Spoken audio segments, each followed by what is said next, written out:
Okay. All right. I think this will work. Okay.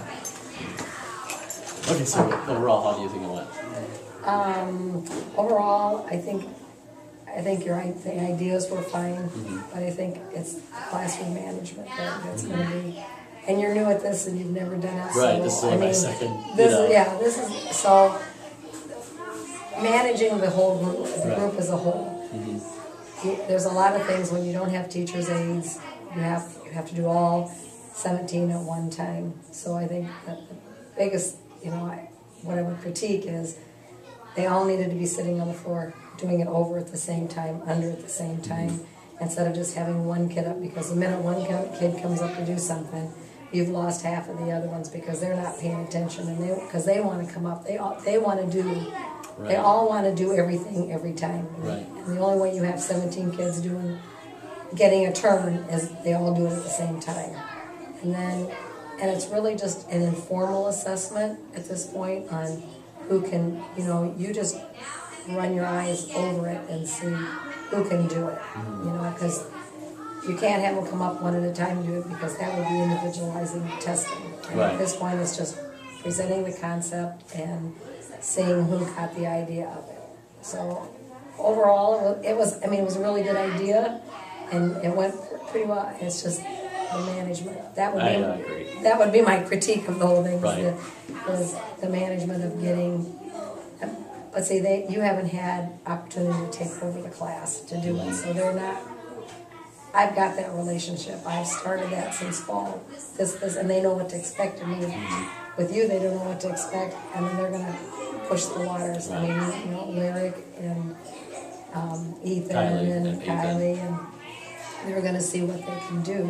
Or Scotty, when you watch the video, when you're having all the kids do something, he's sitting there, and they're like, "Okay, Tamia, you can do it," and he's sitting there, and he did it wrong. So he's not participating. The other ones are screwing around, but Scotty won't. He's such a perfect little kid. Right. He'll sit there and not do it because he doesn't really know what he's supposed to be doing. And so I guess it's really my only critique is it's figuring out how you're going to get them all to do it, the classroom management thing, which it's different for every age. Kindergarten, it's a whole different set of ways than it is in older grades. Right. And it's different with one or two kids at a time as opposed to a mom. Right. And Yeah. so, really, what did you feel like? Well, I thought the same thing. I thought my pacing was a little bit better than yesterday, Yes. but I still Yes. thought it was a little quick. Maybe I need to slow it down a little bit. And yeah, I think it's just adjustment of getting used to the whole class and dealing with the whole class en masse, as opposed to initially when I was just dealing with smaller groups. And yeah, just managing all the kids and trying to incorporate them. That's what I was trying to do with bringing them up, because I could tell they were getting antsy. And so I thought, well, maybe if I bring them up individually, then they can at least all get up at some point and come up there and sort of get their moment in the sun, and then they're not just sitting there. And then, we saw where a lot of the kids wanted to do it, or they were, Right. or it was a lot of the same kids who were getting things Right, over and Tamia over. did it a whole bunch of times. Right. And And I noticed that Scott and Austin were doing it incorrectly. I didn't want to call them out in the group. I was just one of those things where I was kind of taking note of the kids who were getting it and the kids who weren't, and those were the two that stood out as not particularly understanding some of the concepts. Even when that's why I had them raise their hands, and you'll notice, I'm sure you noticed, the fact that every other kid, right hand, all of them had the right hands up except for Scott and Austin, Right. their left hands up. Right. So, and I was kind of waiting to see whether they were going to look around and notice, oh wait, I've got the wrong hand up, and switch it, but they didn't.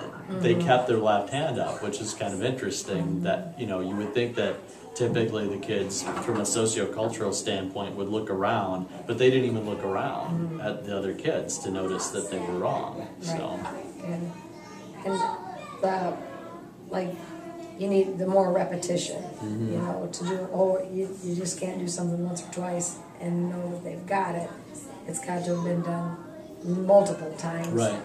So, And that's the That's other thing not- I was thinking of is I need to figure out the way to do that without boring the kids who already know it. Because I think that's what was bothering, that's what struck me is I tend to notice the kids who are done with it and know it and are bored with it. And so I would notice once, Alyssa got it right away, Tamia got it right away. Braden was already thinking out of the box and asking me, can I get a car and play with the car and put it in there? And so I tend to notice those kids, and then there are some of the kids that just weren't getting it or needed a little help. Like Rylan eventually got it, but she needed a little bit of scaffolding to do so. And then, but when you're all doing it as a whole group, and you're going at a faster pace, the ones that are getting bored, like Braden knows it, they're doing activity, and that's what they need. Right. They need to just keep, over, under, side, left, right.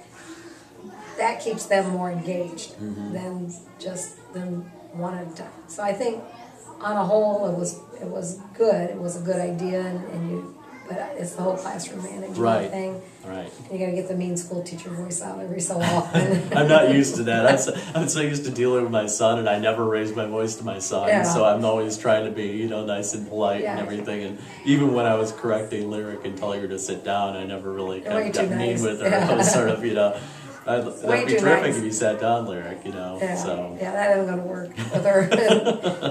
I mean business voice, because Right. it's okay, I don't mind, you're not bugging me, but then there's the part that says, no, this is a stop and this is what you gotta do. Right. I mean, I got 2 bars.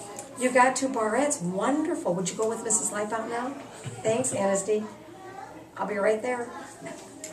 So, but I think you're beginning to see, how to do it, more. So, all in all, it was a pretty good, lesson to go follow up for what we did the other day. So I think we'll just, the next time you try to incorporate. Yeah, she got it. So, I guess you have any other comments? I haven't. No, I think, I agree with you with your critique of it. I think that was my weakness, was classroom management. And I think my pacing was better, but could still slow it down a little. But I think that's typical. You don't really learn that pacing until you've done it more often. Same thing with classroom management. It's going to take a while for me to figure out how to best do that. Right, and like your professor should know that we've covered this in the fall, so it's not something that was like, like there's lots of concepts, but we've already done all those concepts in the fall. Right. It's just the Quirk and the math series that They recap it.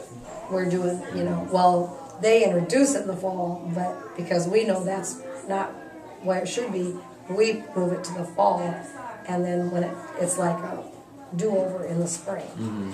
So that's kind of the way it goes. But anyway, thank you. Well, let me turn that off, sweet.